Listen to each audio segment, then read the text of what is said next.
তো সেইখানে দেখেন যে আমরা যখন জ্বালানি নিয়ে কথা বলি, মোটা দাগে কথা বলি, আমার কয় লিটার তেল আছে, কয় ব্যারেল গ্যাস আছে, এইটা কোন জায়গায় আসে, কোন জায়গা থেকে কিনতেছি, কোন জায়গায় বেচতেছি, কোথায় চুরিচামারি হইতেছে, লাইন বসাইতেছি কিনা, তার টানতেছি কিনা, এবং এই রিলেটেড আর কি।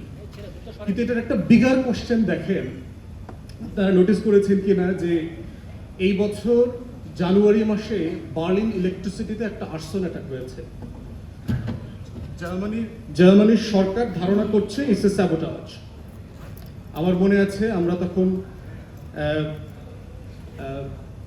পড়াশোনা করছি বাইরে, আমেরিকার নর্থ ইস্টে সাডেনলি একটা ব্ল্যাক আউট হয়ে গেল, পুরো আমেরিকার নর্থ ইস্ট কারেন্ট চলে গেছে। পরে খবর নিয়ে জানা গেল যে চায়না এবং নর্থ কোরিয়ার সাইবার আইটি টিম যারা আছে তারা সেইটা সিস্টেমে ঢুকে ভাইরাস ইনফেক্ট করে দিয়েছে, পুরো সিস্টেম কলাপস করে গেছে। গত বছর দেখলাম আপনার স্পেনে, আইবেরিয়ান পেনিনসুলা, স্পেন এবং পর্তুগাল, দুই জায়গাতেই জ্বালানি সেক্টরে সিরিয়াস কাওয়াস, গ্যাস আছে কিন্তু সাপ্লাই করা যাচ্ছে না, পুরো চেইন ম্যানেজমেন্ট নষ্ট হয়ে গেছে, ইলেকট্রিসিটি ইনক্লুডেড। তাহলে এখন চিন্তা করে দেখেন যে আমাদের মন্ত্রী, আমাদের যে এই যে হীরক রাজার দেশ যারা এখন শাসন করছেন, এই মাননীয় মন্ত্রীরা বলছেন যে আমার তেলের সংকট নেই, আমার তেল মজুদ আছে, আমার সাফিসিয়েন্ট তেল সরবরাহ করা হচ্ছে, পাম্পে ঘাটতি নাই। তো লাইনটা আসতেছে কোত্থেকে? এখানে একটা মিসিং লিঙ্ক আছে না? এই মিসিং লিঙ্কটা হচ্ছে পলিটিক্যাল সভরেন্টির কোশ্চেন, যে আপনার রাষ্ট্রের সব থাকবে কিন্তু আলো থাকবে না, বিদ্যুৎ থাকবে না। আপনার রাষ্ট্রের সব থাকবে কিন্তু বাড়িতে গ্যাস থাকবে না। আপনার রাষ্ট্রের সব থাকবে কিন্তু আপনার কোম্পানি চলবে না। আপনার রাষ্ট্রের সব থাকবে কিন্তু বিদেশিরা আসবে না ইনভেস্ট করতে।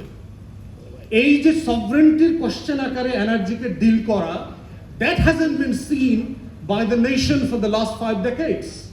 আমরা কখনো দেখি নাই যে এইটাকে সভরেন্টি আকারে ডিল করা। এনার্জি এটা এখন আর সিকিউরিটির কোশ্চেন না, মানে ইটস মাচ বিগার কোশ্চেন। এবং দেখেন যে কেন যুদ্ধগুলো হচ্ছে। পাঞ্জাবের জগতে একটি বিশ্বস্ত নাম, শাবাব এথনিক ওয়্যার। আপনি দেখবেন যে 60, 70, 80 দশকের যুদ্ধগুলো দেখেন, আমেরিকান ইন্টারভেনশনগুলো দেখেন, সেটা হচ্ছে সোভিয়েত ইউনিয়নকে ঠেকাও, আমার দুনিয়ার মোরলগিরি ঠেকাইতে হবে। 90-এর পরের যুদ্ধগুলো দেখেন, Persian Gulf War 91, Persian Gulf War 2, Iraq দখল করেছে, আফগানিস্তান, তারপরে হচ্ছে ভেনেজুয়েলা থেকে প্রেসিডেন্টকে উঠায় নিয়ে আসছে, ইরাক, ইরান, সিরিয়া, লেবানন। তারপরে প্রত্যেকটা রাষ্ট্র কাঠামোর দেখেন, যেখানে তেল আছে সেখানে আল কায়েদা আছে, যেখানে গ্যাস আছে সেখানে ওসামা বিন লাদেন আছে, যেখানে তেল গ্যাস নাই ওইখানে দেখবেন কিচ্ছু নাই, ওখানে আল কায়েদা।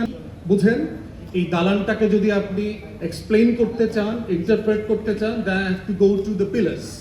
এই দালানের কনস্ট্রাকশনের জায়গাতে হাত দিতে হবে, যে এখানে কোন কোন জিনিসগুলো মিলিয়ে আমরা দালান বলছি এটাকে।